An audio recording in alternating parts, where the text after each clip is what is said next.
We're a little bit late because work again. Yeah, that happened, dude.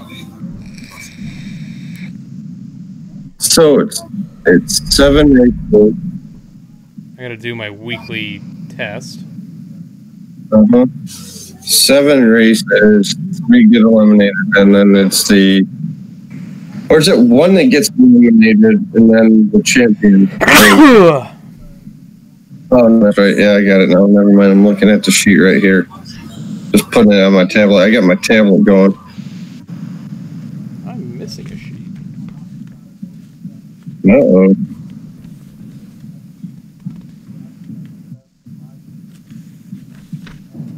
Why am I missing a sheet?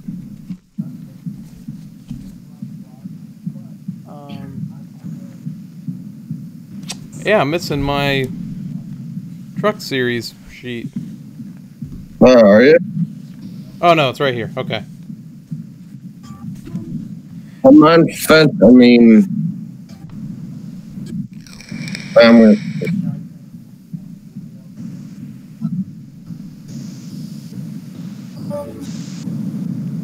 All right, so we're gonna try this right quick. Testing 1 2. Testing 1 2. Yo, yo, yo.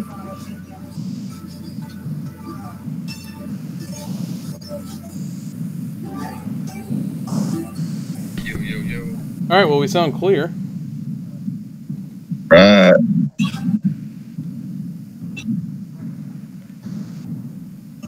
Turn it down just a little bit, huh? Please. Anything come out about Urban today? I apparently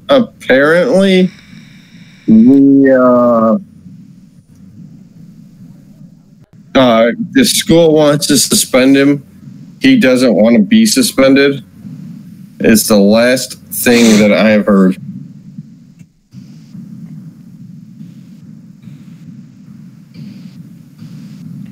Oh, I love when my phone takes forever. Yeah, you're not on the screen, by the way. So. What?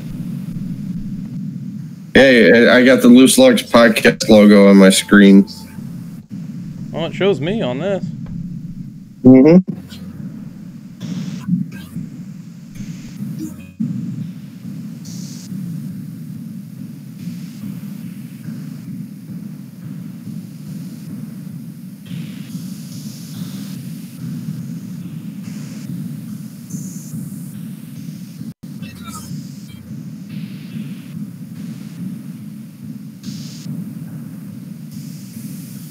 Maybe it's a button I hit. Can you see me? There we go.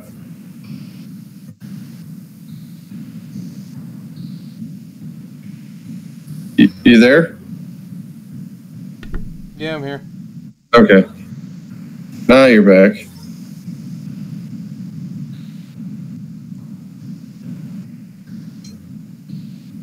Eight start, 6 races. Or 8 start, 7 races.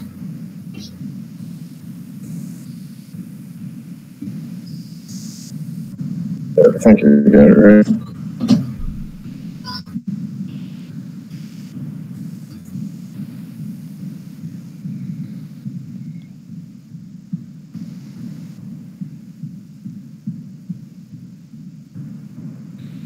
Put this up down here.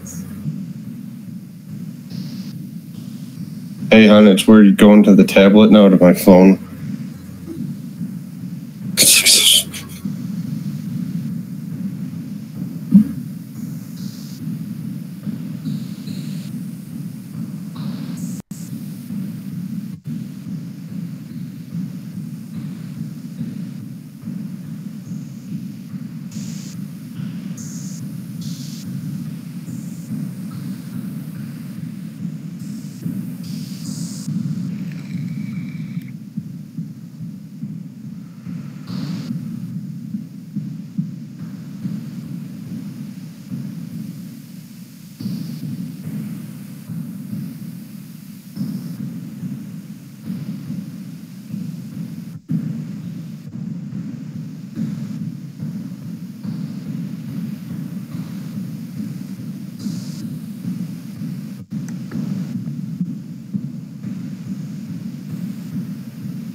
Like, we're going to get started, like, right at 7:30. The way this is going. Yeah, I'm ready. I've been ready.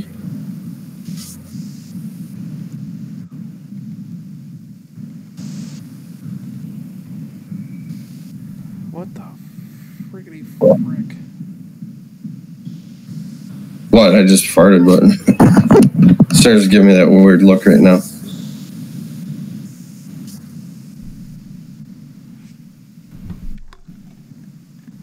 If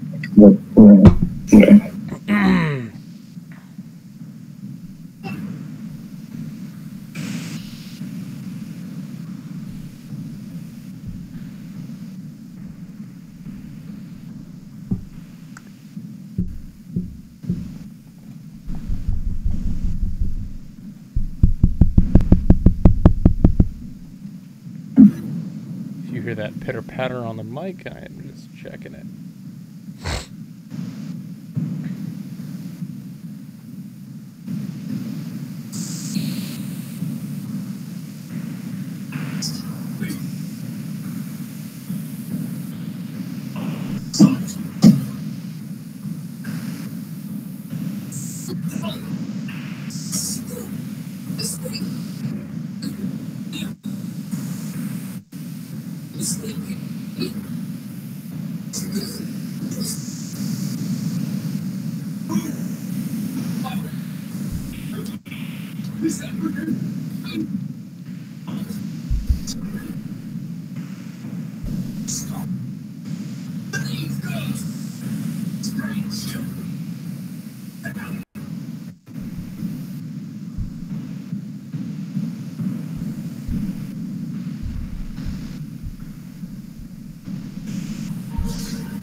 I have something in my eye and it will not go away. Hey, we're doing the truck thing tonight too, right? Yes. Okay, cool. I put that in the chat and like, I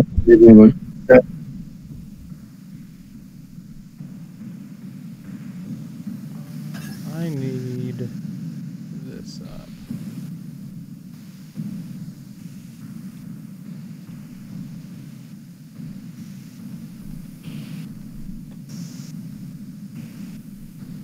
There we go. All right, you ready? Yeah, I'm ready. Oh, you know what? I got to reorganize my sheets here.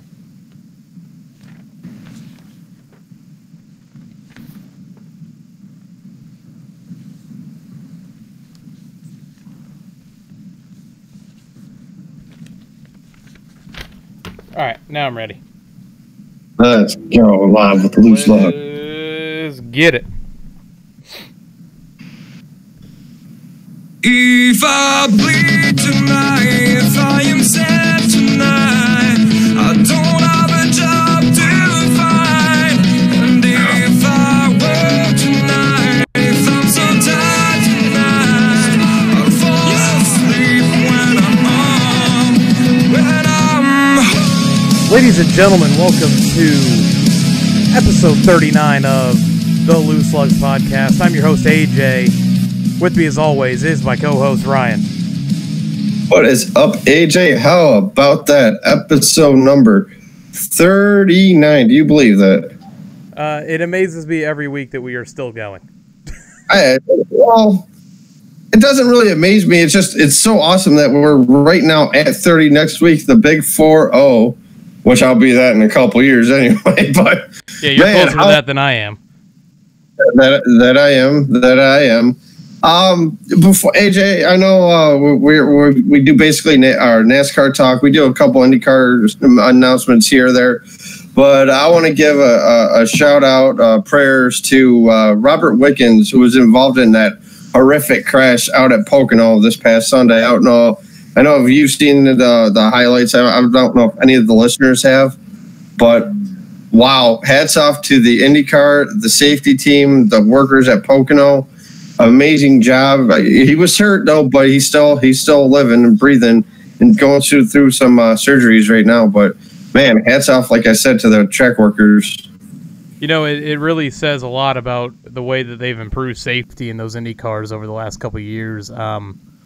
I think 10 years ago, there's no way Wicken survives that. No, exactly. And they did a thing, too, when they found out he was all right. One of the pit reporters was just going over the car and all the new innovations to it. Like the mostly inside of the car is like a foam that helps absorb like what the safer barrier is made out of, pretty much. Like it's what's between the walls. And man, like I said, when he got up into that catch fence, Sarah came to get me because I was getting ready to cut the lawn. And she's like, you got to get in here and see this. And I did it. Oh, man. Like I said, hats off to the safety. And like you said, AJ, kudos to the car for doing its job, keeping the drivers safe. Although injured, still alive and breathing. And that's the thing that matters right now. It makes me wonder if they're going to go to like a halo thing like F1 does now at the cockpit. They might do something like that. I've said that for a while now, ever since the incident with Justin Wilson at Pocono. Piece of debris came, hit him right in the head, knocked him out. Unfortunately, he passed away due to those injuries. And I've always said it, I'm like, you can keep the car the same. Put something over their head to keep their head safe. Agreed. Real quick, hello, Brandon. He's in the our little YouTube chat down here. Hope everything's going all right over there. And I want to add a little something to that. This weekend, I did my weekly podcast shout out on the Twitter page on Sunday, and I received a little bit of heat back because I had said with there being no race on today, go check out the following, blah, blah, blah, blah, like I do every week on the show. And I got a little bit of hate back. Like, oh, IndyCar's on today. Oh, ARC is on today. Oh, the sport car, what is it, IMSA or ISMA is on. And I'm like, whoa. Primarily we talk about like Xfinity Truck Cup on this show. That's what I'm referring to. I'm not trying to take away from any other racing that's going on. What channel was the race on? If I had known that was on, I'd have watched that. Mav TV was what it was on. I don't think we have Mav TV here. They did a little dirt racing too. Oh man, if I knew. Oh man, the ARCA was dirt racing this weekend. Man, I don't know if, like I said, I don't think we get Mav TV here. I'd have had that on. Tony's in the chat. Hello, Tony. Hi, Tony. Hey, Tony, you can send the league. Referring to our Madden League, but yeah, I guess you can't please everybody. No. I mean, like you just said, we're strictly NASCAR. I mean, we'll talk a little F1, we'll talk a little IndyCar here. And I mean, we'll talk ARCA cars. I mean, whatever. But hey, nothing to do. I wasn't trying to down any other series. Yeah, exactly. It's not like you're telling the listeners out there to our podcast who obviously listen to all of the other podcasts that we do give a shout out to. Drop what you're doing right now and go listen to them. No, that's not what you were trying to say there, AJ. No, that's not what I was trying to do at all. I hope the individual doesn't think that you were doing that. Hey, drop what you're doing right now. Go check this out right now. So yeah, I don't get that. I mean, that's not even a rant, but I have another rant here in a second. But hey, weekend, man. Weekend was good. We're recording a day late, as some of you have noticed now. Work's been a little crazy this week, so I've had to stay a little bit later than I typically would. So we're recording a day later. I'm a little backwards because of it, because I'm not used to it. Well, you got to think too, the truck race was on Thursday, so now it's like, okay, we got to remember what happened Thursday. Almost a week since the last truck race, and it's like, oh man, what's going on there? But yeah, the wife and I, we did. I forgot what we did. We watched the Xfinity race Friday. We'll get into that a little later, though, which we both had a funny comment because the meme went out after the interview with Marty Snyder. And then Saturday, we went out for a little while, a couple stores, came back home, watched Bristol. Sunday, chilled at home, watched SummerSlam. And talking to you Sunday night, I know you weren't happy. I wasn't happy about a couple things that happened. AJ, let's hear your side of the story for wrestling fans that follow the Loose Lugs podcast. All right, so if you're not a wrestling fan and you just want to hear strictly about the NASCAR part, skip ahead about a minute, maybe 2 minutes, because I don't understand how WWE has one of their big 4 pay-per-views or big 5 pay-per-views they do every year, 5 hours of coverage, and that's just, what, main card? That's not even the kickoff show? No, the kickoff started at 5 and that went up to 7. They had 3 matches on the pre-show, which is ridiculous. Missing my microphone now, and I don't know why. There you go. I hear you now. I don't understand why we're having 5 hours of coverage for such a subpar performing pay-per-view. This is supposed to be one of the big 5, and it was bad. Yeah, I have to agree. There was a couple things that I thought were pretty cool. I thought the Becky Lynch snap on Charlotte, I thought that was pretty good. Joe Styles was good until the finish, the DQ finish, which I didn't like.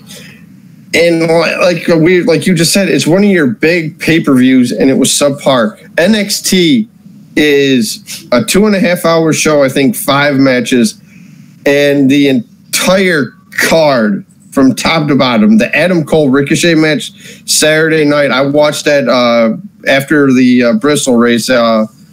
Unreal, unbelievable match. So I thought they kicked it off with what was one of the top 3 best matches of the night with Rollins and Ziggler. Those 2 guys always perform, though. Those guys perform really well. So, and then it fell off, and then it got better during Styles Joe. Like, I thought that was gold. That I could have watched another 20 minutes of that, and then it falls off up until you get the Rousey Alexa Bliss match, which was a total squash. I don't even think that was a match. I think that was just the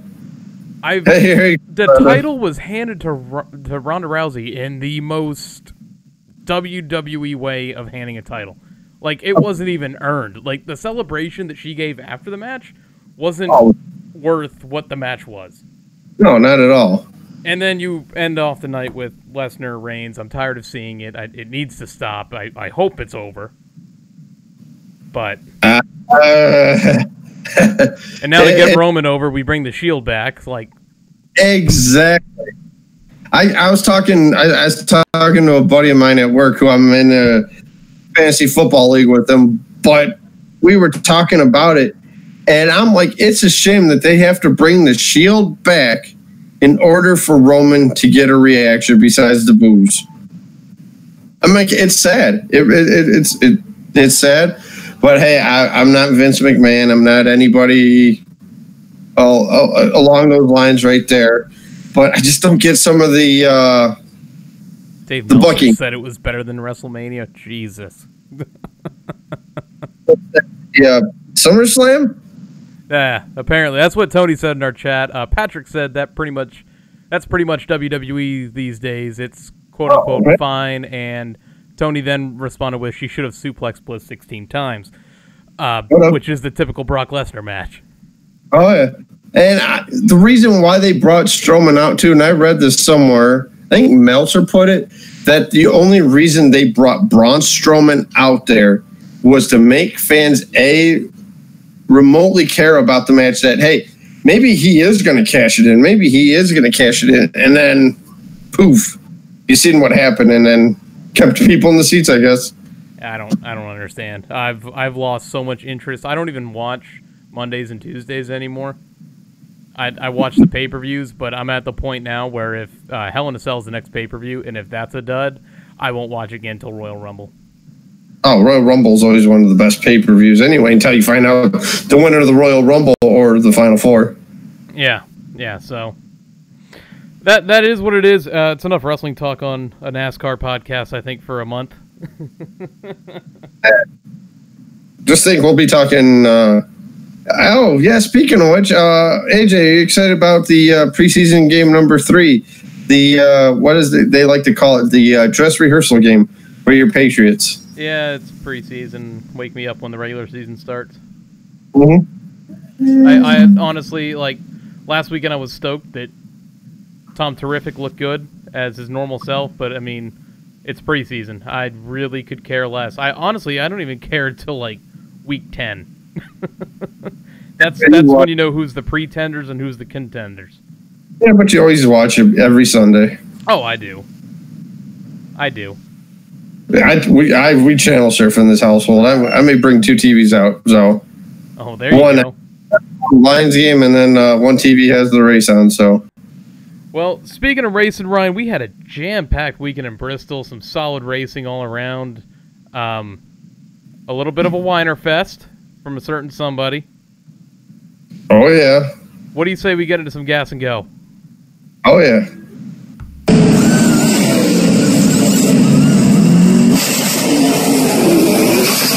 Gas and Go, this is where we recap the race weekend, and this weekend, all 3 series were participating in Bristol. Ryan, we started off Thursday night with the NASCAR Camping World Truck Series, and Johnny Sauter pilots his GMS Silverado to the 5th win of the season.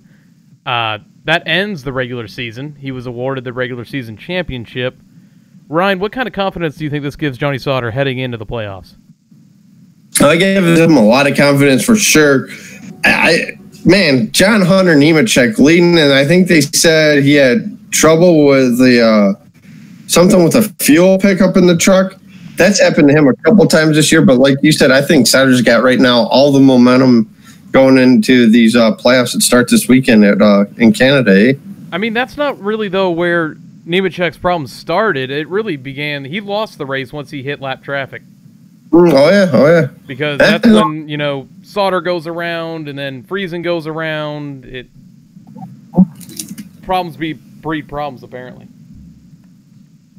That they do. I mean, like you said, all entertaining racing this weekend, especially start Thursday with the trucks. Entertaining race. I mean, Nemechek led 104 laps, stages 1 and 2, and just, man, that problems have plagued that team in the truck series this year. Yeah, leading, and then problems with the truck. Like I said, something with a fuel pump issue, I think is what they said. Like when he was hitting the gas, he wasn't getting the pickup he needed to get.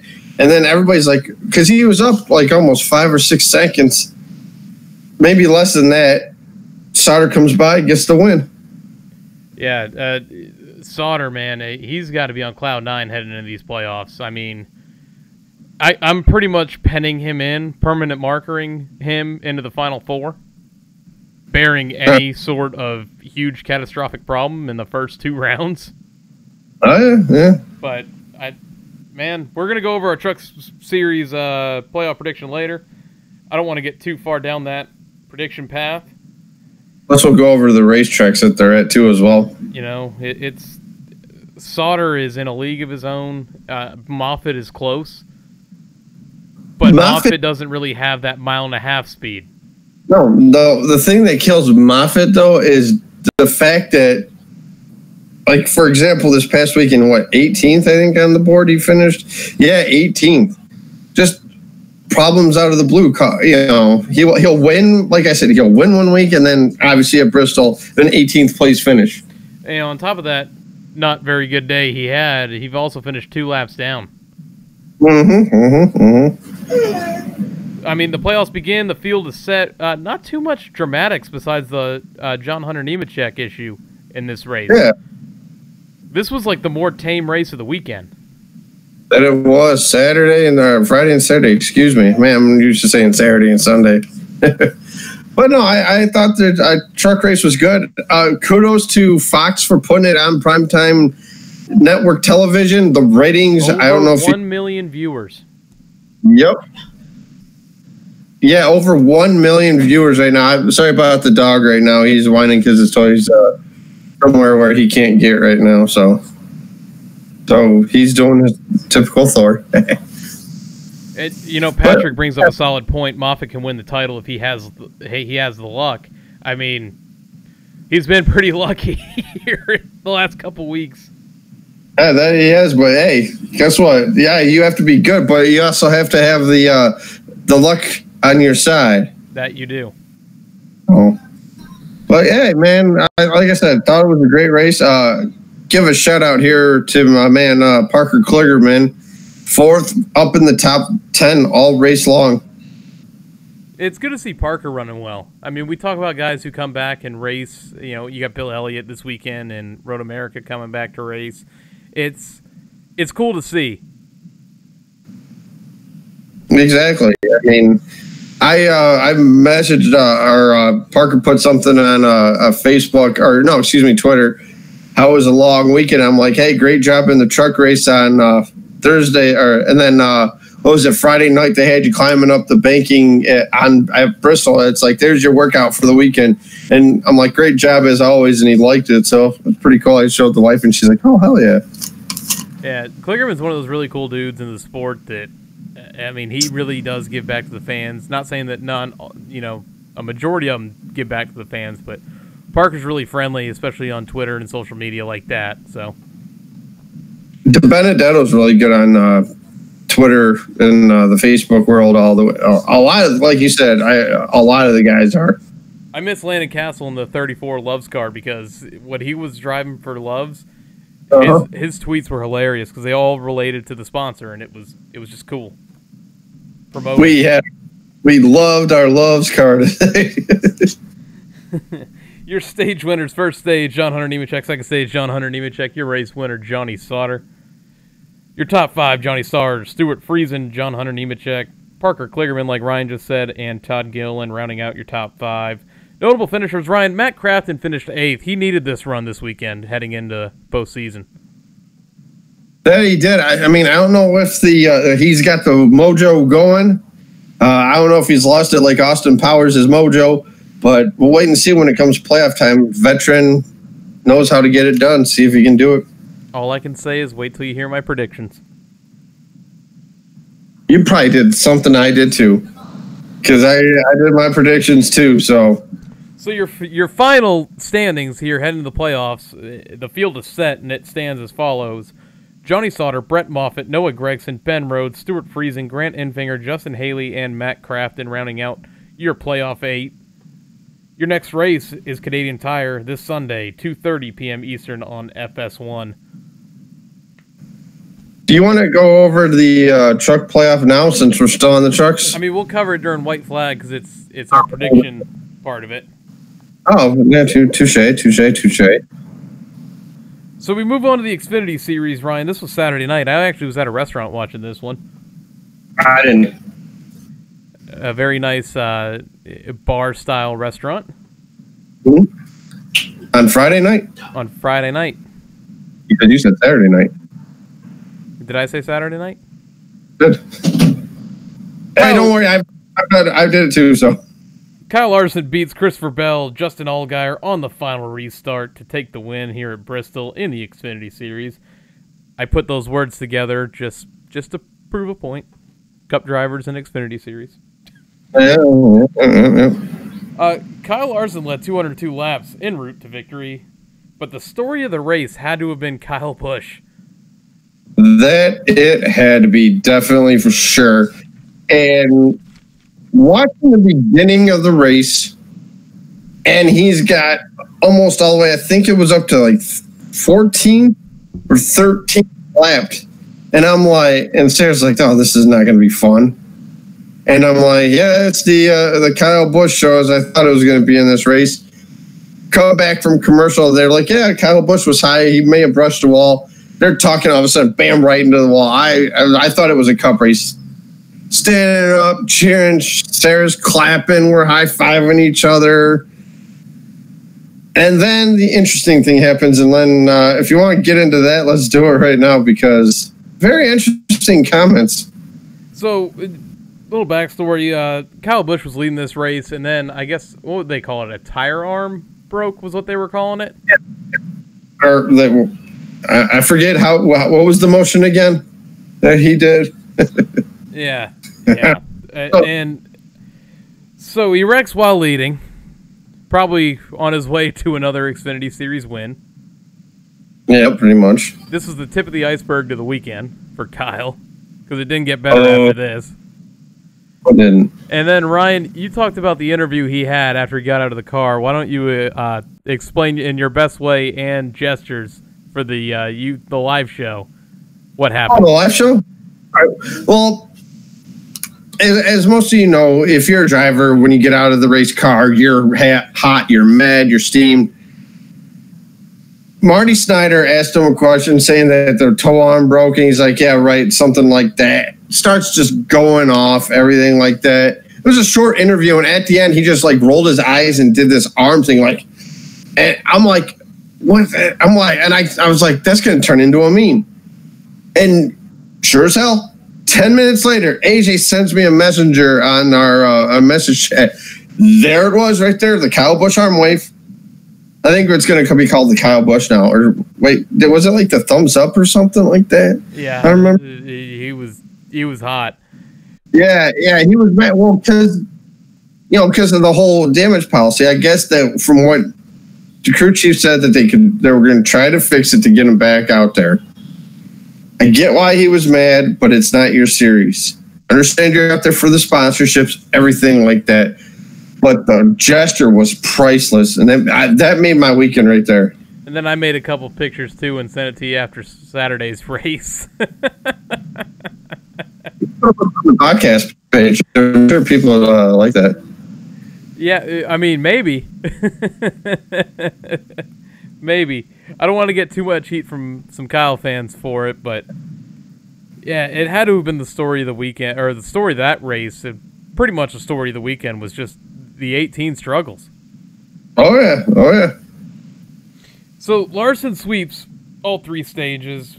Once again, hats off. You can't... Ganassi, when Larson races in the Xfinity Series, it's almost like how Kyle Busch was when he first got to Gibbs. Winning every time he was racing. I'm tired of it. Oh, yeah, I am too. But, I mean, hats off. He finally won at Bristol. He got the monkey off his back. He had never won at Bristol. And he even said it during the on-track interview. He wishes Kyle Busch was still racing because it would have came down to those two. Yeah. And I want to ask you, I don't know, did you have could you hear any of the volume at the restaurant you were at? No, not at all. Because they kept talking about Kyle Busch, like how he wrecked early in the race and how he's probably watching it in the stagecoach and the motorhome and everything like that. They kept mentioning it. I don't know if they were trying to get underneath his skin, but they just kept talking about it. And I'm like, interesting. In some cases, Kyle Busch is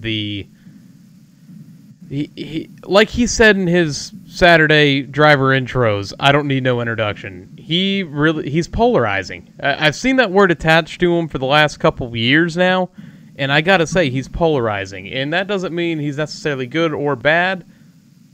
As a person, it's just he brings entertainment to it. And, you and I both have our feelings known for how he is as a racer. Oh, he's one of the best out there right now, and hands down, it's his. I don't know if it's his race weekend mentality that I don't like about him. But when he was on the Junior podcast, that was great. That was very entertaining right there. And I know him and the wife do a lot of charities, fundraisers, foundations, everything like that. A lot of those guys do that, but it's just the whole. Like the interview, he didn't have to be such a cocky, arrogant, what. And that's what it came out as. I actually look forward to Kyle Busch interviews after a race doesn't go his way, because it's like, what's he going to say next? Who's he going to blame for this one? But, the thing with Kyle is, man, he's a really good racer, and there's no question about it. I'm stating the obvious here. And as much as our personal opinions on him don't mean much, he's an interesting character to watch. He's not just vanilla about everything. Oh, he's not. And the best quality I like about Kyle, and this is to what a lot of people hate about him, if you ain't first, you're last. That's his mentality. Well, it seems like. We need more of that. Oh, of course. I don't want to hear a guy who had a chance to win, finish second, say, well, we had a great car. I'm satisfied with the finish. Crew did good. No, man. Get in that car complaining. I had that race won, or, we should have won this race, and I can't believe we didn't, and it's disappointing. Like, if you ain't first, you're last, especially at this point in the season. Hey, especially for the guys that are fighting for their playoff lives in all the series. The Xfinity and Cup now, because those are the only ones left. Yeah. I mean, speaking of guys who had a chance to win this race, Ryan, Justin Allgaier on that final restart really had a shot. He got to the wall a little bit, kind of screwed up his chance of getting Kyle Larson there, and then ended up finishing third to Christopher Bell. Yeah, oh yeah. I tell you what, though, I want to go back to the beginning of the race. I know, how about the command from Elliott Sadler? I don't know if you got to hear that. I didn't. Oh, my. How cool was that? Elliott Sadler. He did the Junior and the Stewart thing, though. I did see it afterwards. Yeah, he's like, hey, I want to thank all the fans. Thank you for letting me do what I do. Thank the military. Told his family he'd be home after the race, and he's like, I've always wanted to do this. And he just got into it and was like, drivers, start your engines. And he got really into it. The crowd went crazy for it, and it was so cool to see. And AJ is going to tell us a little later why Elliott Sadler did that. That I will. Your stage winners in this one. First stage, Kyle Larson. Second stage, Kyle Larson. And Ryan, if you just want to guess the race winner. Kyle Busch? No, his ended up on the back of a tow hook. Oh, Kyle Larson, that's right. Your top five, Kyle Larson, Christopher Bell, Justin Allgaier, Cole Custer, and Joey Logano. Your notable finisher, 7th place. How about 7th place? Michael Annett, his first top 10 of the season. Good to see that. Yeah, top 10. It was top 10. Good to see the 5-car up there running. 10th place was Matt Tift. Solid run, finishing in the top 10. And 12th place was Ross Chastain. Other than that, I had no notables. Like, nothing. When I looked down the sheet, I was like, yeah, Ryan Siegel, 11th. You kind of had your typical Xfinity order. Yeah, oh yeah. I mean, BJ McLeod finishing 19th is pretty impressive. Oh yeah. But your standings following Bristol: Christopher Bell, Justin Allgaier, Tyler Reddick, Elliott Sadler, Cole Custer, Daniel Hemrick, Brandon Jones, Ryan Truex, Austin Cindric, Matt Tift, Ryan Reed, and Ross Chastain. Your next race is Road America this Saturday, 3 o'clock p.m. Eastern on NBCSN. When's their cutoff race? Is it Darlington or is it Vegas? I believe it's Darlington. I believe they start in Vegas. Oh, then no, because they run Darlington. I don't know when that is. So for the when the Xfinity playoffs start, their last race. We had the Monster Energy NASCAR Cup Series in action this weekend, this Saturday. It was also at Bristol, just like we said earlier. And how about this one, Ryan? First win of the season. Kurt Busch hangs on to win. Man, he had to hold off a hard-charging Kyle Larson on the final restart in overtime. Yes, that he did. And plus, Chase Elliott was up there, too, had a shot at it. If those two get together, Chase scoots them by for another win. You know, and go ahead. I was just gonna say, this race I had to do the double. I had to listen to it on the Sirius XM, and then I had to watch it on the app. I never got a chance to actually watch it on TV.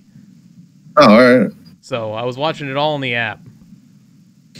I tell you what. I was looking ahead at the weather, and they said, and I told Sarah too, and I'm like, honey, I don't think they're racing Saturday. They may have to wait to run it Monday because the weather, I checked the AccuWeather app, the Weather Channel app, and it said rain all throughout Saturday from morning, to, early, like 5 a.m. early rain. And I'm like, there's no way in hell they're going to get this in. And then finally something opened where they got the whole 500 laps in. Unbelievable that they got all 500 laps in. I was very impressed. Like I said, looking at that forecast. Dude, I have no idea how they got it all in. Neither do I. I messaged you because you had sent me some sort of message about the race, and I was like, man, they ain't racing today. 50 laps. Yeah, I said, that's what I said. I go, they'll run 50 laps, they'll bring the cars to pit road because it's going to be raining, and then we'll race again Sunday. And I don't even have been able to run Sunday because it was that bad too, I guess, for Sunday. Well, not the case. It didn't even play a factor. No, it didn't. It was a beautiful... Well, it played a factor on the first lap. Second lap.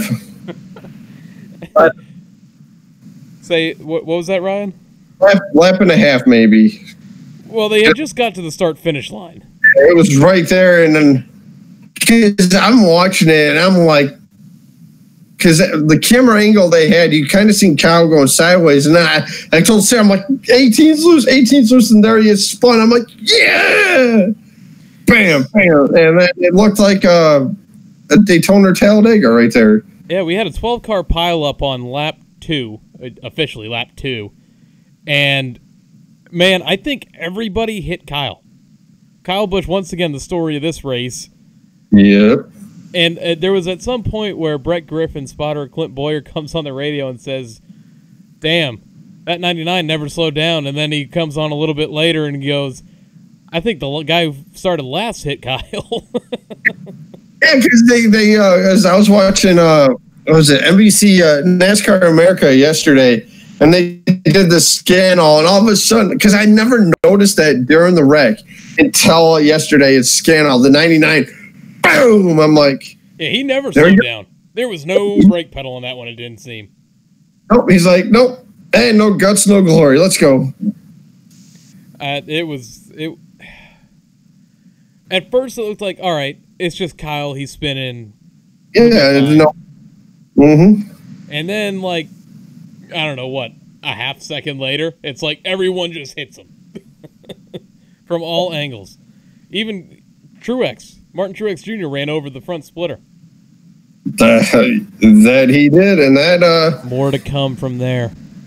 Yes, there is, and I don't think that affected Truex's car as much as I thought it was going to.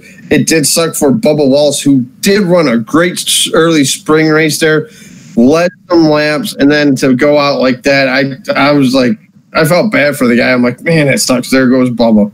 I mean, you think about the guys here who finished in the back 30, I guess would be the best way to say it. Truex, Almirola, Yaley, Sorensen, LaJoy, Little, Paul Menard, Michael McDowell, Bubba Wallace, AJ Allmendinger, Greg Alding. It was just pandemonium. Don't get me started on Paul Menard right now. I like the guy. But this is... We'll get to this because I want to save this. So I want to talk about a little bit, Ryan, the day that Kyle Busch had in this race. Goes down 2 laps, has to keep coming to pit road. All right. Somehow plays a strategy game, gets the wave rounds and the lucky dogs to get back on the lead lap. Was running as high as 4th.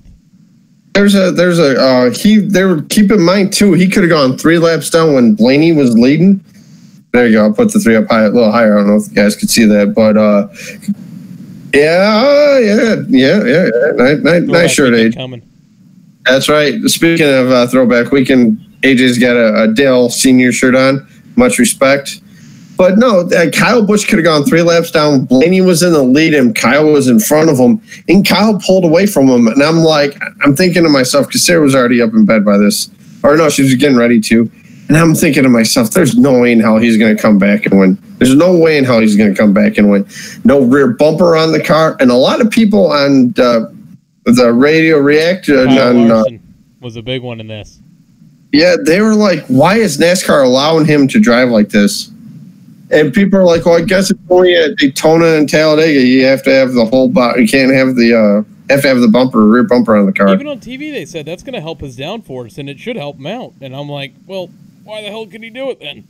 A few years ago, I remember it happened at Michigan to Kyle Larson, and he moved his way all the way up into the top 5 before a problem happened. Forgot if that was 3. I think that was 3 years ago. Well, 3 years ago, he won it. No, 4 years. Then it was 4 years ago because I remember Junior was like, "Hey, that's helping the 42 car out there." And to me, right now, if you don't have a rear bumper on the car, I don't care what track you are, you have to have a rear bumper on. Whether you bare bond the hell out of it or not, you have to have some type of rear bumper on that car in order to be out on the track. I don't care if you got a smashed up, hood, anything like that. Just have the rear bumper on the car. You know, that first wreck, Ryan, just a little bit of a side note here. I don't know if you saw on the Fox Sports Radioactive or not, but Truex talking about the crush panels for the 19. Daniel Suarez got in that first incident. I know we're getting a little bit off track here a little bit. Okay. It's Bristol. At some point in the wreck, Suarez got the hell knocked out of him on the driver's side. It knocked the crush panels in, and Truex comes on the radio after getting asked that the 19 wants you to assess how bad their damage is, and he's like, "My God, I could see his feet." Wow. That's how bad it was knocked in. You got to think about the fumes and all that get into that car when those crush panels are knocked out. They talked about it on the broadcast, like about carbon monoxide, everything like that, getting into the car. At what point, carbon monoxide kills people? Yeah. Hello? You have that much damage right there? You got to park the guy. Yeah, but honestly, Ryan, I think because of the constant flowing air, you don't have to worry about it, as much. Yeah, but still, I mean, like I said, carbon monoxide kills people. But yet, he's driving around. Just the sound of, my God, I could see his feet. Like, that really puts it in perspective when you're sitting in that seat and you can literally see the guy's foot on the pedals in front of you. I don't know if NBC did that part of the Truex radio. Well, now we're going to move on a little bit and talk about Martin Truex Jr. a little bit more. Here's where Kyle's day went from bad to good to bad again. By the way, when Kyle was running fourth, I'm like, he's going to come back and win this race. I thought that. Hell of a diecast that would have made. Oh, hell yeah, would have. And now to the Martin Truex at hand. What'd they get, Ryan? 3-4 wide on the front stretch? About that. On a track where it doesn't seem like you can go that wide. And Kyle gets in the wall, bounces off a Truex, sends Truex into the inside wall, retaining wall. He takes a hard hit down there, shoots back up the track, and who does he hit? J.J. Yaley, the number 7, had nowhere to go, and that could have been much worse than what it was. Initially it looked like, once he hit the wall the first time, you're like, you might be able to fix that a little bit, especially here at Bristol. But once he hit Yaley, day over. The 3 wide happened with Busher, Johnson, then Kyle. That's when Kyle spun out and ended his day. Kyle was coming by. He thought he misjudged it. That's right. That is completely my fault. Yep. He thought he cleared him by 6 inches. Yep, that's what I'm here for. So it's all good. So, but yeah, Kyle thought, like he said, he thought he cleared him. Excuse me. Barely nudged Truex enough, shot him into that inside wall. And I've been to Bristol too. It's amazing when you're there too, when the car hits the inside pit wall, how much they shoot right up that track. And glad Yaley and Truex are both all right, because that would have been nasty. That it would have. Then, like you said, Ryan, from bad to good to bad to worse, day over. Kyle Busch gets in with that. That was the 3 wide battle where with Busher and Johnson, day over. Busher and Busch both had damage to their tires. I don't think Johnson had any tire rub or anything like that on on the car. So that was, to see that, I was like, 2 out of the 3 have tire damage. Busher comes to pit road. Kyle tries to stay out. See it, bam, explode right on TV, spun out. And Johnson was up there for a little bit, too. I mean, in the front mix of drivers. But he was. So, good to see out of the Hendrick camp. Yes, it was. All right, Ryan. Now we are at your part that I wanted to get to. So in the first couple laps of this race, Paul Menard took off like a bat out of hell. And he did. And he almost gave Blaney a real good, or was it Larson, a real good shot. Blaney, yeah, I think it was Larson. And then he dropped like a sack of potatoes the very next lap. Because he was up there like right before the Kyle spin, something like that, and then he the first lap he passed what, 4 or 5 cars, something like that. And there was another car moving up there too, using the high lane.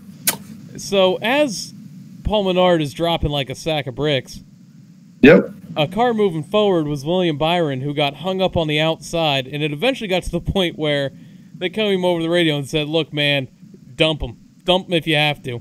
Dump him if you have to. This is the part. AJ's already laughing right now, guys. Okay, I like Paul Menard a lot. I like all these guys right now, all these drivers. A couple of them I can't stand because of their attitudes and the make of car they run. But William Byron qualifies 5th for this race. And I'm like, Darian Grubb won there a couple of times with Hamlin in the past. There's a shot. There's a shot. If Hendrick has got their speed down, there is a shot. Byron gets stuck behind Paul Menard, who smacks off the wall. Menard's not going anywhere. Byron's not going anywhere. Byron can't get down to the bottom of the check because he's stuck to the high line. That's the line he was going to run all race. That's the line he ran all race. He was moving up to the... Here, by the way, it's Bristol. Here's the audio from Ryan in a voice message to me after that had happened. And I'm going to try to cut it off before he starts swearing. Oh, okay. Stuck behind Paul Menard, and now you're a lap down because you didn't put the bumper to him to push him out of the damn way. We'll stop it there. Yeah. It was Bristol. I went to the party store. I got me a case. It's Bristol, baby. You had me in my truck laughing my ass off. I'm not saying anything Paul Menard did was wrong, even though he had a damaged race car. But it cost Byron a lap. It honestly did. I mean, I don't know if Byron had the car to necessarily win the race, but to salvage a good finish out of this, which he could have done because he had a great car. I don't know. I think maybe just he doesn't want to get that rookie harassing. Oh, you're a rookie, yada, yada, yada, yada. But that irritated me. But it is what it is. They're off this weekend. They go to Darlington. He ran good there in the Xfinity Series, so let's see what happens. Yeah. Well, Darlington. That was tame right there from that. I paused it early because I forgot where the swear was. Oh yeah, there was definitely the cuss in there. So. Oh yeah, it was funny. It was very funny. It wasn't as bad as like your Xbox tirades. Oh, the Xbox tirades are epic. They are very epic. Like if I could record those and make those sound clips for this show, done. Oh. Well, wait till the rant segment. Is this the beef that you had that you told me about? There's a couple things. So, well, moving on. We had 3 leaders in this race lead for 100 plus laps, and man, this is why I love short track racing. And all race long, the battles were great. Oh yeah, you had to pick and choose which line you ran at what times. More short tracks, man. Title of this episode is More Short Tracks. Hell yeah, more short tracks. I have to agree with that. And we'll discuss that a little bit more down the road. Maybe before, like right before the new segment after we're done talking about this, because I do want to say something about the whole more short tracks. Well, I just think, you had your three leaders who led for 100-plus laps. You had Joey Logano. You had Chase Elliott. Yeah. Oh, no, you didn't have Joey Logano. Joey Logano led for 95. Oh, close enough. So you almost had 4 100-lap leaders. Uh-huh. You had Clinton Boyer. Boyer led for 100 laps? He led for 120. And then you had Ryan Blaney, who led for 121. I didn't realize Boyer led for that many laps. Yeah. Wow. And then, to make matters even better for this, we had a total of 9 leaders. Yeah. Oh, yeah. We had 19 lead changes among 9 drivers. Battles all over the track, man. It was just 500 laps of awesomeness. That was good short track racing. How about, the guy that's won 7 times this year, Kevin Harvick, having struggles, loose wheel or a flat tire, had to come to pit road, fighting to get the lead lap back. And how about the stage finishes? They're awesome, man. I mean, you had the battle with Blaney and, what was it, Harvick? The end of stage 1, too, with Logano and I think it was Menard. Logano and Elliott was awesome. Yeah, Logano and Elliott, excuse me. Yeah, I like some Menard. It just phenomenal racing all weekend. Like, this Bristol is like, if we had 7 more Bristols on the schedule, I think you could put asses back in seats. Kyle Larson wants it. Larson's a smart man. Blaney and Boyer, though, had great cars. Like we just said, 100 laps led for both of them. I really thought Blaney was going to win this race, and then I thought Boyer was really going to win this race, and then I never would have expected Kurt Busch as the winner. I thought Kyle Larson was going to come back and get the W. I honestly did. But then there was an interesting note. Did you realize this was Kurt Busch's 6th win at Bristol? Well, he dominated this place. Oh yeah, back when he was driving the Sharpie Ford for Roush. Yep. Now, am I surprised that he won? No, not at all. But because he's won, like we said, 6 times now. Is this his first win though since Daytona last year? His first one since Daytona, yes. That's a long time, man. It is. Yeah, I mean, that restart he had on that final restart to pull away from Larson, like I said, who I thought was going to win it. Unreal. Unbelievable. Well, you mentioned Kyle Larson. He really did try to keep up with Kurt at the end. He didn't have the car for it. No, he even though he had one of the fastest cars in practice, but nothing in the race. He'd push it every time till it broke loose. Every time. But, and I know I don't know if you got this gentleman in your notable finishers, but I'm giving a shout out to the hometown boy, Trevor Bain, for the 11th place run. Filling in for Matt Kenseth. To each his own, but it is what it is. I mean, hey, did you see the burnout with the helmet of Kurt Busch on the car? Yeah, he took off to go to victory lane. Oops. Yeah, one of the workers for NBCSN stopped it, and there you go. That's a good way to lose a couple $1,000. A little bit.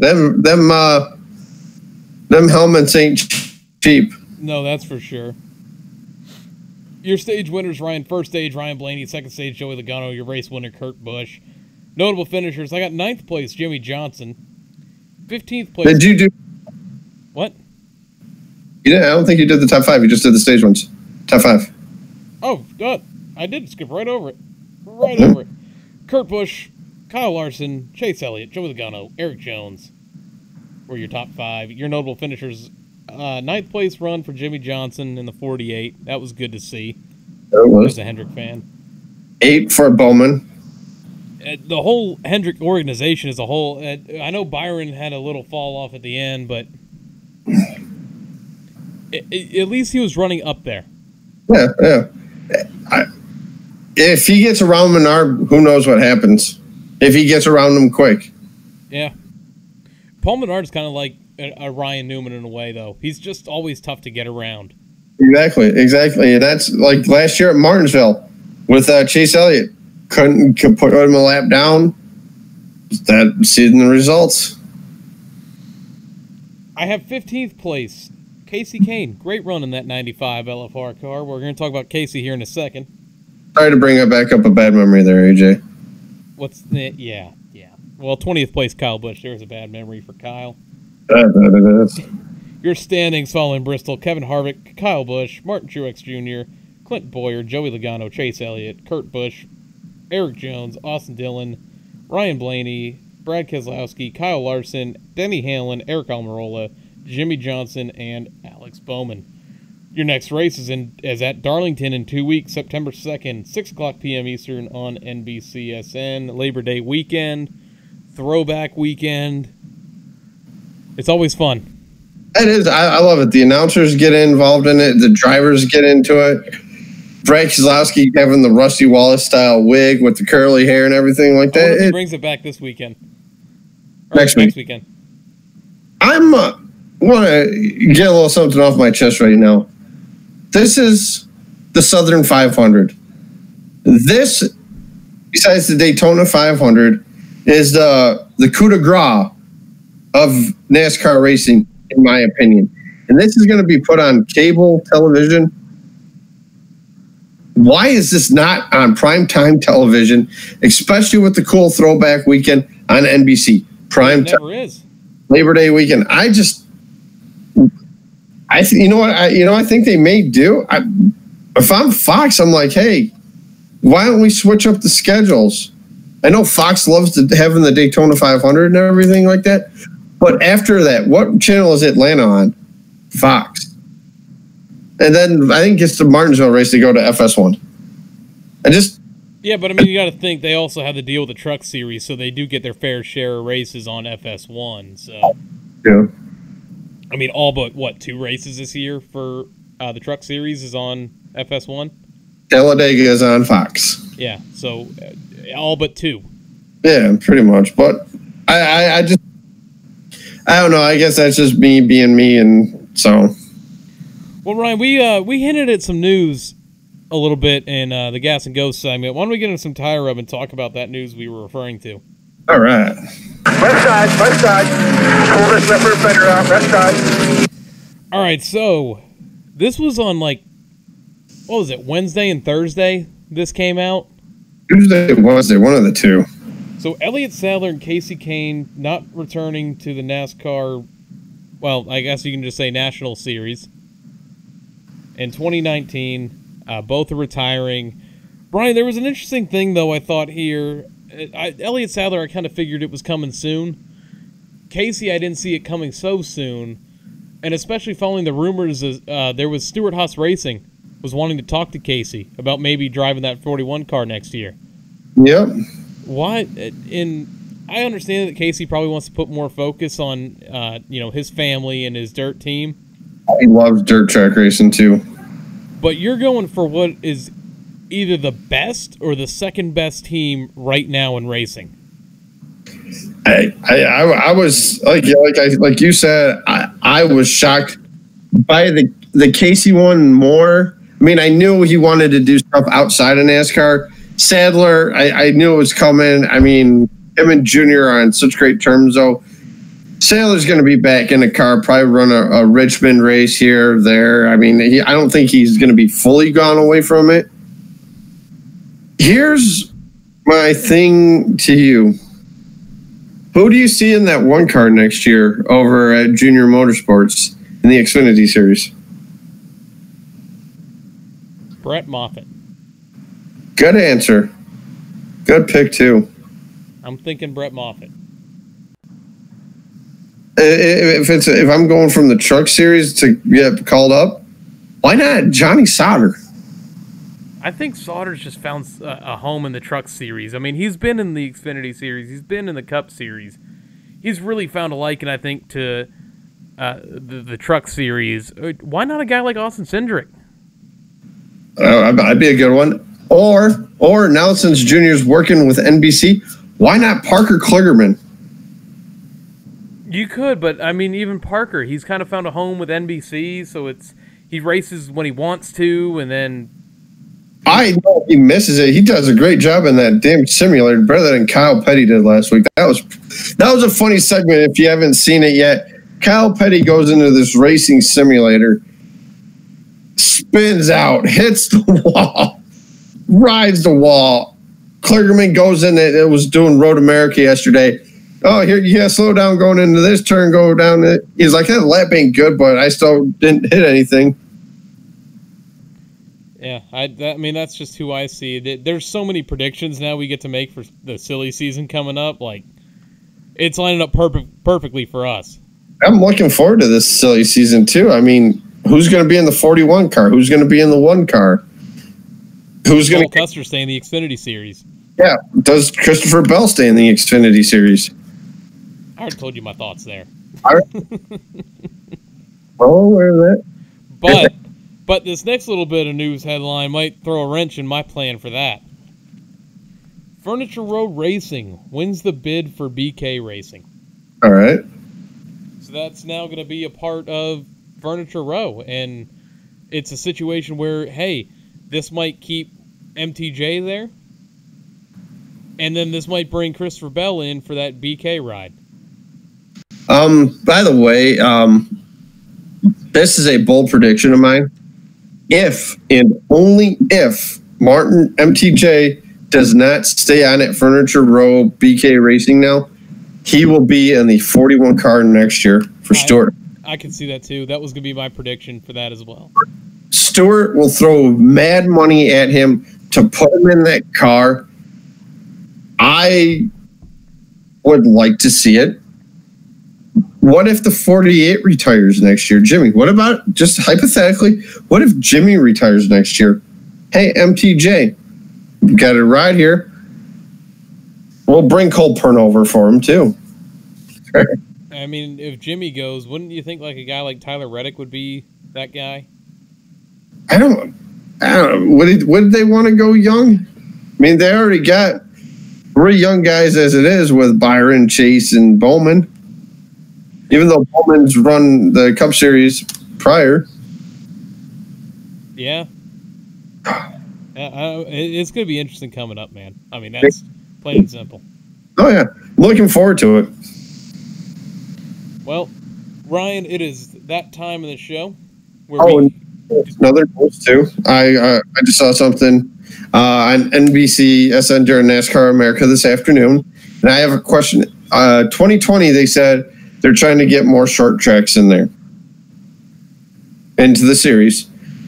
If that happens, and because it was about the 1.5 miles too, what tracks do you see just get one race? How many of those tracks do you see if they add, let's just say they add North Wilkesboro and Rockingham, just hypothetically, that's what we're going to throw hypothetically. Pocono, Michigan. You think so? Yep.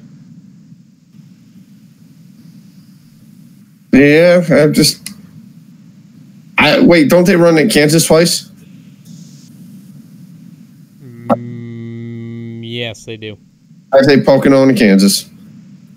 I really think they'd get rid of one Michigan. I really do. Yeah, they better not. For your sake, I hope they don't. Then you're going to have to drive down to Bristol. Which is all right by me. No, it's all right by you, but it's a little bit farther of a drive is what I'm saying. Exactly. Yeah, for time. I mean, Patrick, this is a great that you kept me on track here with Tire Rub here. He said he's a big Martin Truex Jr. fan. He just said, not listen to the rumors, all white noise. Oh, I don't know about that. I would... If they don't find sponsorship, Truex is gone. He's going to go somewhere else where they can find sponsorship. If you can't find sponsors for a Cup champion, something... what is it? The soup's not in the pot, so to speak, if or the crack pot or something like that. But you know what? You bring up Stewart-Haas Racing, Ryan. They're self-funded, basically. I mean, with Haas Automation. Yep. So it could be a perfect fit if you think about it. Oh, it'd be a great fit. But with that capping it off, Ryan, I got to go to work. Do some social media. All right. Social media updates. This is where I get to mispronounce everybody's names. A little bit of an update for you. We are at 718 downloads on Podbean, iTunes, and Stitcher. We broke that 700 threshold that we were so close to hitting the last couple weeks. Right. We're at 242 followers on Twitter, 58 likes on Facebook, and 21 subscribers on YouTube. New followers this week we have, and this is where I knew I was screwed. Jonathan Thibod, or Tibod. I don't know how to pronounce your last name. I do apologize. If you're listening, please let me know how to pronounce it. His Twitter handle is at JTbod249. We have Douglas at Douglas882017, and we have another one. I'm sorry if I pronounced your last name wrong. Jessica Brittingham at Jess82109. Our podcast shoutouts this week. Please don't get mad at me if I say something about another series and you don't like it, that I didn't mention your series. We have the Lap Traffic Podcast, the PTM Podcast, the My Opinion Therefore Fact Podcast, the All Turns No Breaks Podcast, the Bump and Run Podcast, and Creditcast, 3 Wide Show, the Final Lap Weekly, and the Side Draft Podcast. And places you can find us: Podbean, iTunes, Stitcher, and YouTube. Searching in the Loose Lugs Podcast. Hitting that subscribe button, that follow button, giving us the little ring on the bell. So this way you get notified every time we upload new content. You can follow us on Twitter at Lugs Podcast. Tweet us about the show using the hashtag LugsPod. And on Facebook, we are the Loose Lugs Podcast. Our personals, my personal Twitter account, which even though I use our podcast show page more than I use my own. I've noticed that lately. You do that a lot. I've just hit the point where I'm like, you know what, screw it. We're just going to keep it here. There you go. Less buttons to press. I am at Grey Goose F150, and Ryan. I'm at RRencola88. That's RENKOLA and the number 88. Ryan. AJ. Hit us with your many rants this week. Oh, my many rants this week. Well, first of all, I'm glad I don't have to pronounce the names either, because I think I probably butcher them just about as bad as you, AJ. So, but hey, kudos for giving it an effort, guys. Like AJ said, if he mispronounces his name, we're sorry. So, all right. I tried, damn it. Yeah, you do try. It's my time, damn it. All right. Rants this week. There's one in particular. We've seen this happen last year at Martinsville during the playoffs. AJ knows what I'm talking about here. Where a fan came up to Denny Hamlin and told him that it was wrong for dumping Chase Elliott, which it definitely was, but the fan went up to him and wanted to start something with Denny Hamlin. As AJ, as you can see, is doing some weird gesture right now. An incident has surfaced on cell phones, and I'm sure anybody has seen this, where a fan went up to Kyle Busch and tried to start a fight with Kyle Busch. From what I've been hearing now, that Kyle Busch, after the two crap nights he had at Bristol, signing autographs for a couple fans, and this guy tried to start crap with him. And if I do swear during this podcast, or this part of the show, I apologize about this. I'll keep it to the S word. I won't say no F word. So this shit right here, what this guy tried to do when he tried to come up to Kyle Busch and start a fight with him, is going to give us good fans the privilege taken away for the time where you can meet the drivers before the race when they're getting ready for combat. They're strapping, go 400, 500, 600 miles, 500 laps at Bristol, Martinsville, a tough, demanding road course. This privilege is going to get taken away because people, I don't know if it's are that passionate about the sport that we are, but we don't take it to the extreme like this guy did. And I tell you what, where's the security at right now? Bristol's a very small. If anybody's ever been to Bristol, the team trailers are on the outside of the speedway. I think it's between the 3 and 4, if I'm not mistaken. So the drivers have to go underneath the tunnel or outside the track and walk by the fans. That's why Kyle was signing a couple autographs for the fans, and that's why this gentleman got so close to Kyle. Apparently, he was arrested.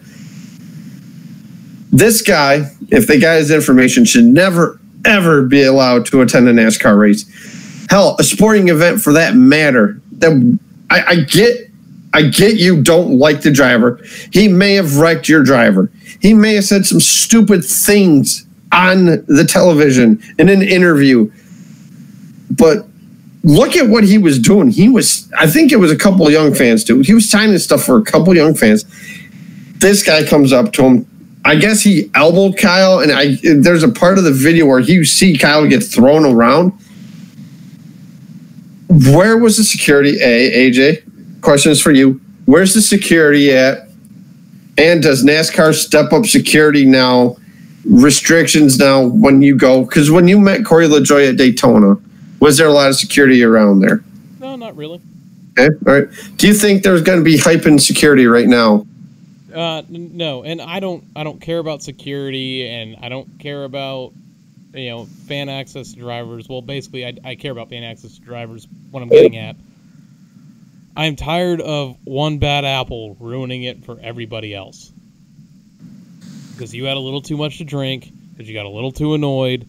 I mean, you still got to go to work in the morning or the next morning. This really is not life or death. I don't understand it. To even get that up close and personal with a driver, to me, would be, cool as hell. Whether I liked him or not, the last thing I'm thinking about is trying to kill the guy. Exactly. And case in point too, with the whole meet and greet with Truex at MIS, I think I may have touched on this in last week's episode, but I'm standing from him to this light post that you can see in the background. That's how close I was to him. And BSing with him, asked him who came up with the shirt idea when he was on, the Wednesdays with Dale. Talked to his girlfriend, Sherry, who was very, very nice. She was cool to talk to. But if this stuff continues to happen with these one bad apple here, another bad apple here, they're going to give away that privilege from fans like us, like to go down there, meet the drivers, autographs, pictures, and everything like that. If I'm down there and Kyle's signing something, if I have something for him to sign, I'll have him sign it, maybe take a selfie. I'm not going to threaten to beat him up over, yeah, he wrecked my driver. Uh-oh. That's the end of it. That's the end of it. And I think that's what it all comes down to. It's just ridiculous. So one bad apple is what it is. Like you said. Okay. I agree. You got any more? SummerSlam was not that good. Don't get me started again. It's. Don't get me started again. I know. I'm not going to talk about SummerSlam. I'm not talking about SummerSlam. 5 hours of nothing but me wanting to take a snooze. Yeah, you should have played Madden instead. Then you'd ranted about that, right? Moving on. 2 weeks in a row. But no, and then the whole with the damaged car issue still, I just got to do something about that. I'm there with you, sort of.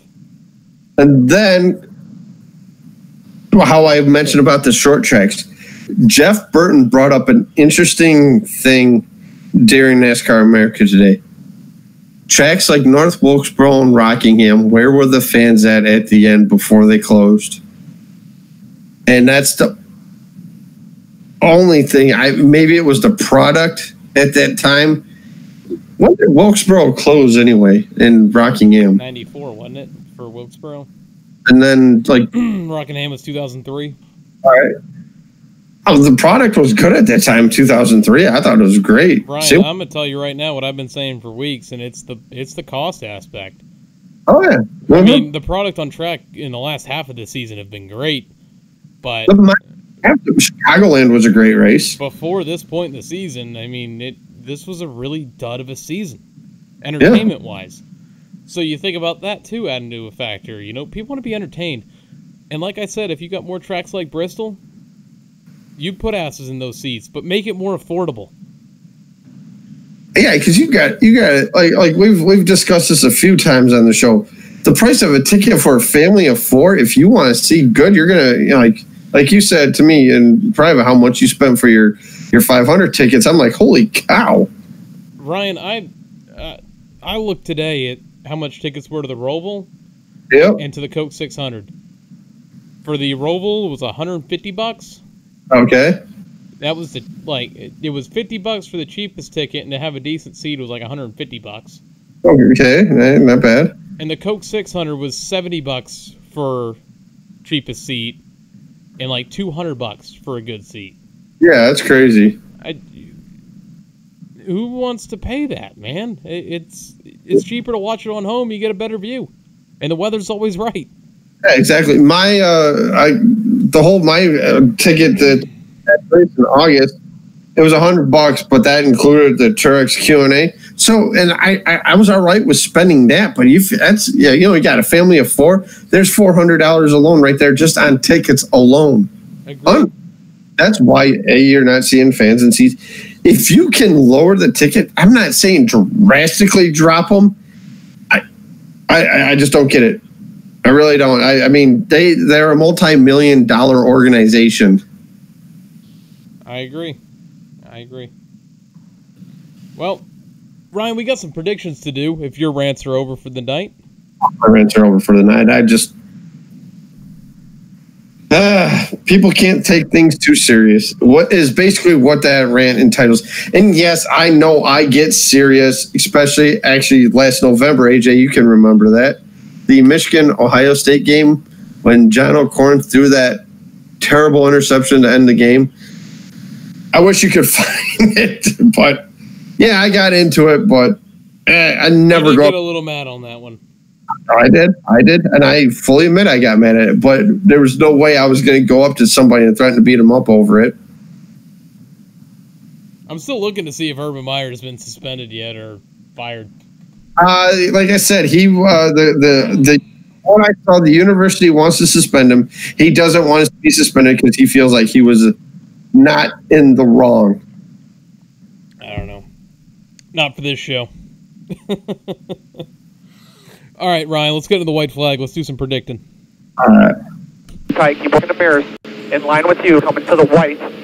Only 2. All right, so, Ryan. Yes? We have the Truck Series and the Xfinity Series in action this weekend.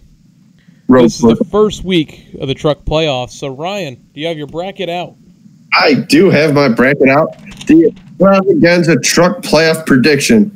How right will we be? How close will we be? So the round of 8 is Sauter, Moffitt, Gregson, Rhodes, Friesen, Enfinger, Haley, and Crafton.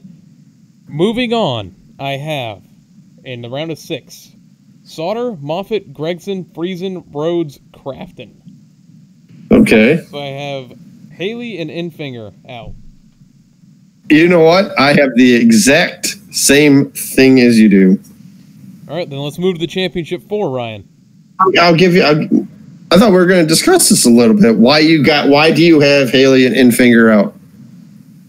Just consistency. The only reason. Good answer. Because you got to think they're at the road course. Then they go to Vegas, which is a good track.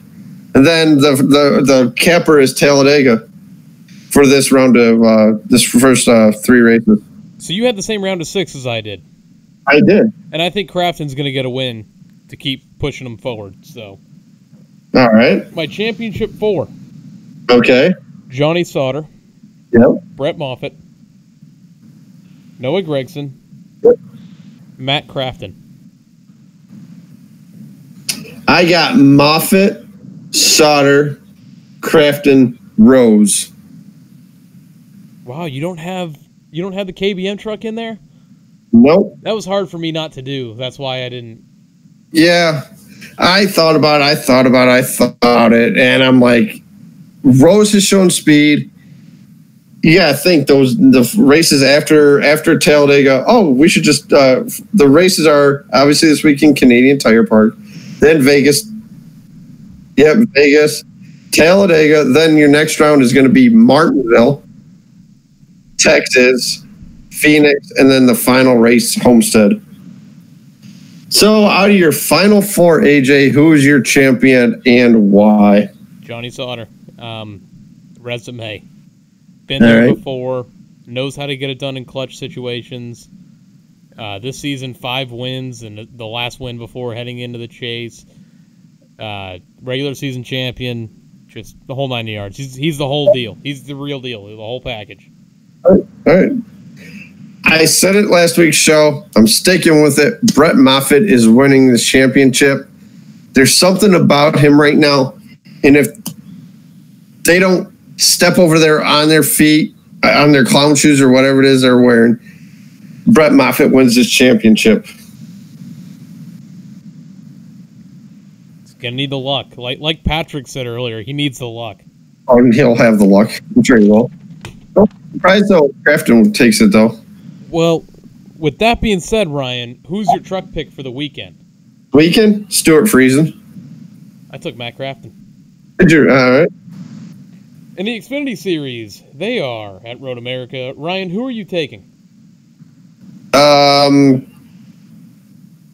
Nice to see him back in the car this weekend, the 23 Bill Elliott.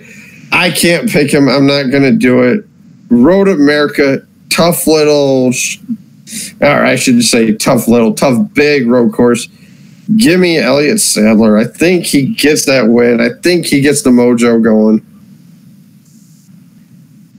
Give me Awesome Bill from Dawsonville, baby. You're going to do it. I had to do it. You did. I know you did. And now, are we gonna be on next week, or are we gonna do? Right. So our scheduling update.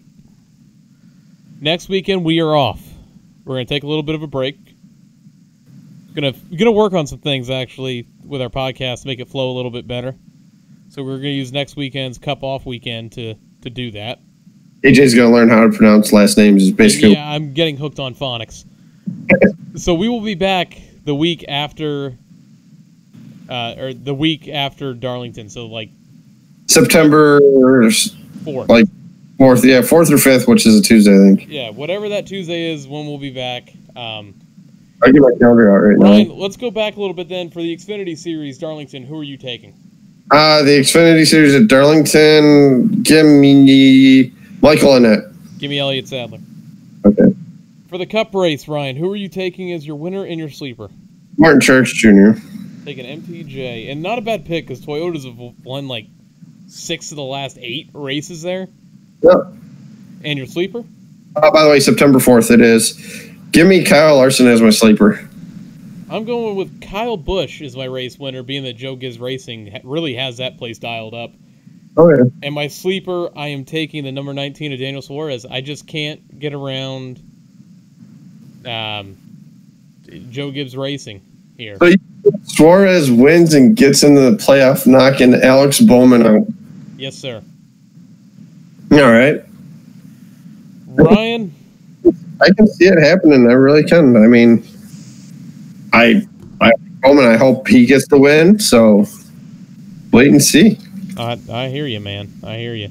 Should be a fun weekend. I'm excited to have a week off. I did recharge the batteries a little bit. Oh, yeah, for sure. But, Ryan, we just got some news that in 5 minutes that Urban Meyer press conference is about to happen. And I know how interested you are in that. 5 minutes, you said? 5 minutes, yes, sir. So, we've done everything I think we need to do on this show. Ryan, you better be fired or suspended. I hate Ohio State. Go blue. You guys, we'll see everybody at the track. Have a great weekend. Enjoy your Labor Day weekend. Special thanks to Tony, Brandon, Patrick for joining us on the show today in the chat, talking with us. Thank you to everybody who tunes in every week, listens, and everyone right now listening on Podbean, iTunes, Stitcher. We appreciate all of you. Thank you. Have an awesome weekend this weekend on the road courses. Have a good throwback weekend. Have a good, safe Labor Day weekend, and we'll see you in about 2 weeks. Go blue.